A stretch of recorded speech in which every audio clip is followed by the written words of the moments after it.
7 అంతస్తులుగా ఈ రాళ్ళతో ఇచ్చాము. 7 రాళ్ళు పెట్టి 7 గోపురాలల్లే పెట్టి చుట్టాలందరినీ పిలిచాము. కిరీటాన్ని ఊరేగించాము.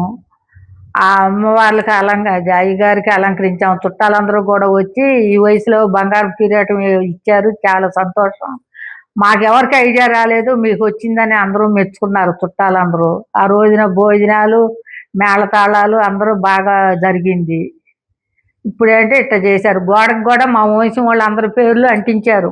మా 4 తరాలోళ్ళు, మా మన కొడుకులు, కోడళ్ళు, మా అత్తగారు, మా మామగారు, మనవళ్ళు, ముని మనవరాళ్ళ పేర్లతో సహా రాయించాము. రాయించారు. గోడకు అంటిస్తలేదు ఎన్నిసార్లు చెప్పినా. రాయి తీసుకెళ్ళి గోడకు అంటిస్తలేదు.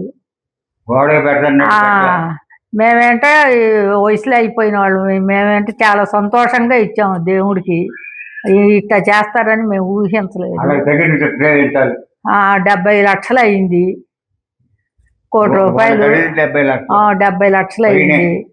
మేము దేవుడికి అలంకరించమని ఇచ్చాం కానీ ఆయన తాకట్టు పెట్టుకోమనో అమ్ముకోమని మేము ఇవ్వలేదు. ఆయన కూడా ఒప్పుకున్నాడు. శ్రవణ నక్షత్రం రోజున కిరీటం పెడతాము, భోజనాలు పెడతాము, కిరీటం పెడతాము అన్నాడు. మాకు కూడా మమ్మల్ని కూడా భోజనానికి రమ్మంటే మేము రాలేమన్నాము. అందుకని మాకు క్యారేజీ కూడా పంపేవాడు శ్రవణ నక్షత్రం రోజున. పండగలప్పుడు పెడతాము, శ్రవణ నక్షత్రం రోజున పెడతాము, మీ గోత్రనామాలతో పూజలు చేస్తాము, అన్నీ ఒప్పందం పెట్టుకునే ఇచ్చాము మేము. అయినా కానీ ఇట్లా చేశాడు. అది